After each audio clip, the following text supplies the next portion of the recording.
I'm Mrs. Machinga, and I'm teaching you a lesson on choosing a focus or lens for your research.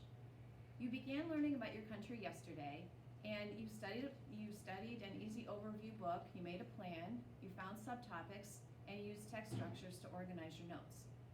Today what I want to teach you is that one way researchers focus their research is to choose a lens through which to study a topic.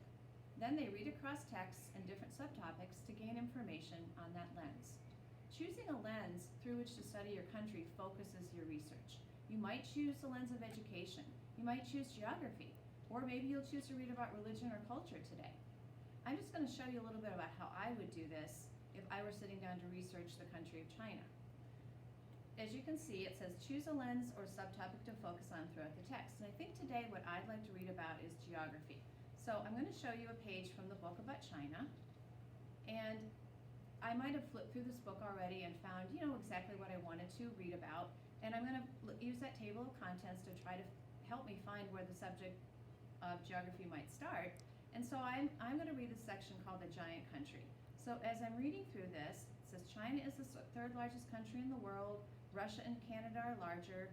China has more people than any other country. More than 1 billion people live there. I think that's really interesting information, but it doesn't exactly tell me too much about geography, so I'm going to keep reading.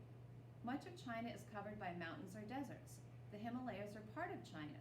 The Himalayas are the world's largest mountains and highest mountains. So if you go back and read a little bit more of this page, you'll see that a few things jump out, and I'm going to take a few notes, skip ahead here, and show you how I would look through the lens of geography and focus my research today.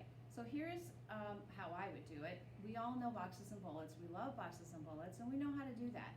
So we found a main idea of geography, and as you can see, I've said China is covered by mountains and deserts, and the Himalayas are part. If I read on, I can see the next paragraph says waters cover parts of China too. The Changyang is the world's second largest river. Farmers grow rice, potatoes, and cotton along its banks. So in my boxes and bullets, I think I'll say water covers part of China. But going on, you can see that I chose that lens, but if I'm reading, and throughout my book about China, or whatever country you're reading about, you want to also think, what can I learn through that lens as I read a different section of the text?